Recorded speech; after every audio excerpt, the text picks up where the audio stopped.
Hello and welcome back to career talk series by Maa foundation. क्या आप flying के पीछे के बेसिक कॉन्सेप्ट्स में इंटरेस्टेड है? क्या आपको मशीन्स के साथ काम करना पसंद है? क्या आप मशीन्स डिजाइन करने की स्टडी करना चाहते हैं?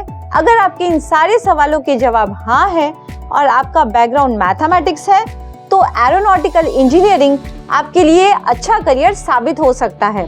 तो आपके सपनों को उड़ान देने के लिए चलिए बात करते हैं एरोनॉटिकल इंजीनियरिंग की। Nature of work. Aeronautical engineering में एयरप्लेन्स, मिसाइल्स, हेलीकॉप्टर्स, सैटेलाइट्स और ऐसे ट्रैवल मशीन्स जो अर्थ के एटमॉस्फेयर में ट्रैवल करते हैं उनकी designing, construction, planning, researching, testing और मैन्युफैक्चरिंग की जाती है।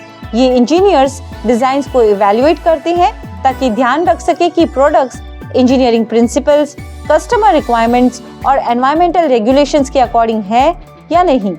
इंजीनियर्स यहाँ मैल फंक्शनिंग और डैमेज प्रोडक्ट्स को आइडेंटिफाई करके प्रॉब्लम्स की जड़ तक जाकर उनके सॉल्यूशंस बताते हैं। How to become an aeronautical engineer. Aeronautical engineer बनने के लिए कैंडिडेट को 12th क्लास पास करना है with subjects PCM from a recognised board. कुछ रेप्यूटेड इंजीनियरिंग इंस्टीट्यूट्स एडमिशन के लिए मिनिमम परसेंटेज ऑफ मार्क्स के रिक्वायरमेंट रखते हैं। इस कोर्स में एडमिशन स्टूडेंट्स के 10+2 लेवल रिजल्ट और एंट्रेंस एग्जाम के स्कोर पर डिपेंड करता है। JEE का स्कोर इंडिया के ज्यादातर कॉलेजेस में एक्सेप्ट किया जाता है। जिन कैंडिडेट ने किसी भी रिकॉग्नाइज्ड यूनिवर्सिटी से डिप्लोमा कोर्स कंप्लीट किया है वो भी एरोनॉटिकल इंजीनियरिंग करने के लिए एलिजिबल है। जिन कैंडिडेट ने 4 इयर्स का अंडर ग्रेजुएट एरोनॉटिकल इंजीनियरिंग में कंप्लीट कर लिया है वो या तो जॉब कर सकते हैं या फिर 2 इयर्स मास्टर्स डिग्री भी कर सकते हैं और अगर फिर चाहे तो PhD भी कर सकते हैं। 12 साइंस के सक्सेसफुल कंप्लीशन के बाद candidate BSc in aeronautical science भी कर सकते हैं जो 3 इयर्स का अंडर ग्रेजुएट प्रोग्राम है। What to learn. ये स्पेशलाइज्ड फील्ड है जिसमें फिजिक्स, मैथमेटिक्स, मटेरियल साइंस और मैकेनिकल इंजीनियरिंग के प्रिंसिपल्स कंबाइंड होते हैं ताकि सेफ, एफिशिएंट और इनोवेटिव एरोस्पेस सिस्टम्स क्रिएट किए जा सके। एरोनॉटिकल इंजीनियरिंग के कुछ कोर सब्जेक्ट्स आप अपनी स्क्रीन पर देख सकते हैं। एरोनॉटिकल इंजीनियरिंग को लेकर कुछ मिथ्स भी हैं। Number 1, aeronautical engineering is only for genius level math and science students.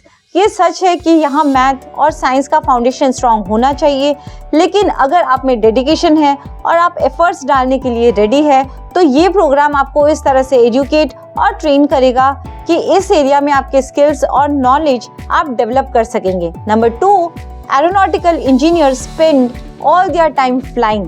Aeronautical engineers का मेन रोल एयरक्राफ्ट फ्लाई करना नहीं है, वो पायलट्स करते हैं। एरोनॉटिकल इंजीनियर्स एयरक्राफ्ट का डिजाइन, डेवलपमेंट और मेंटेनेंस करते हैं। Needed skills. Number 1, strong mathematical and analytical skills. Aeronautical engineers का calculus, differential equations, linear algebra and numerical analysis में फाउंडेशन स्ट्रॉन्ग होना चाहिए। Number 2, computer literacy. ये engineers computer aided design software, computational fluid dynamic tools and finite element analysis software पर काम करते हैं, इसीलिए ये स्किल्स इनमें होनी चाहिए। Number 3, technical and scientific skills. इन इंजीनियर्स को flight mechanics, computational fluid dynamics, combustion and propulsion, aerospace structures and materials के साइंटिफिक प्रिंसिपल्स की स्ट्रॉन्ग अंडरस्टैंडिंग होनी ही चाहिए। इस इंजीनियरिंग को करने के कुछ प्रोज है तो कुछ कॉन्स भी हैं। तो चलिए पहले बात करते हैं प्रोज की। Number 1, exciting and innovative work. Aeronautical engineers latest और एडवांस टेक्नोलॉजी से न्यू एयरक्राफ्ट और स्पेसक्राफ्ट को बनाते हैं। जिनके लिए एविएशन और स्पेस एक्सप्लोरेशन पैशन है उनको ये फील्ड एकदम थ्रिलिंग लगती है। Number 2, global exposure. Aerospace industry global है क्योंकि यहाँ आपको विश्व भर में घूमने का मौका मिलेगा। यहाँ आप इंटरनेशनल टीम्स के साथ कोलैबोरेट करते हैं, डाइवर्स कल्चर सीखते हैं और डिफरेंट वर्क एनवायरनमेंट्स एक्सपीरियंस करते हैं। तो अब बात करते हैं कॉन्स की। Number 1, high workload and pressure. In engineers का वर्कलोड ज्यादा हो सकता है और एयरक्राफ्ट के डिजाइन, टेस्टिंग और सर्टिफिकेशन फेसेस में टाइट डेडलाइंस का ध्यान रखना पड़ता है। यहाँ सेफ्टी का ध्यान रखना है और परफॉर्मेंस प्रेशर का भी आपको ध्यान रखना है। Number 2, limited margin for error. Aircraft, helicopters, airplanes को बनाते हुए कोई गलती की गुंजाइश नहीं होती, क्योंकि एक छोटी सी गलती भी कई लोगों की जान खतरे में डाल सकती है। Job opportunities. Number 1, aeronautical engineer. यहाँ कैंडिडेट को एयरक्राफ्ट बनाने में ट्रेन किया जाता है। इन इंजीनियर्स का मेन काम है एयरक्राफ्ट और प्रोपल्शन सिस्टम बनाना। इसके अलावा ये इंजीनियर्स कंस्ट्रक्शन मटेरियल्स और एयरक्राफ्ट का एरोडायनेमिक परफॉर्मेंस भी स्टडी करते हैं। Number 2, flight mechanics engineer. ये इंजीनियर्स प्लेन के लैंड होने पर चेक करते हैं कि प्लेन के सभी सिस्टम ठीक है या नहीं। Number 3, aircraft design engineers. ये इंजीनियर्स एयरप्लेन्स और एयरक्राफ्ट के डिजाइनर्स होते हैं। ये फ्लाइट और एटमॉस्फेयर के डायमेंशंस का ध्यान रखते हैं। Number 4, air safety officer. ये ऑफिसर्स अपनी कंपनी की सेफ्टी और एनवायरमेंटल प्रोग्राम्स के लिए एयरपोर्ट और हैंगर सेक्शंस को सुपरवाइज करते हैं। Number 5, aeronautical electronic engineer. ये इंजीनियर्स रडार, रेडियो कम्युनिकेशन और नेविगेशन के लिए इलेक्ट्रॉनिक इक्विपमेंट की हैंडलिंग और मेंटेनेंस का ध्यान रखते हैं। अब आप इस सेक्टर के मेजर नेशनल प्लेयर्स अपनी स्क्रीन पर देख सकते हैं।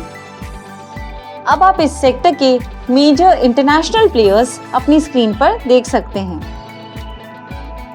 तो चलिए पूरे वीडियो को सम अप करते हैं। फ्यूचर में एविएशन इंडस्ट्री के बढ़ने से एरोनॉटिकल इंजीनियर्स की डिमांड भी बढ़ेगी। इसके अलावा टेक्नोलॉजी में एडवांसमेंट्स, सस्टेनेबिलिटी और एयरक्राफ्ट डिजाइन एफिशिएंसी इन इंजीनियर्स के लिए फ्यूचर में कई नए जॉब अपॉर्चुनिटीज लेकर आएंगी। For more information about this career, visit our website, link of which is given in description, and do check our channel for more such videos. Thank you.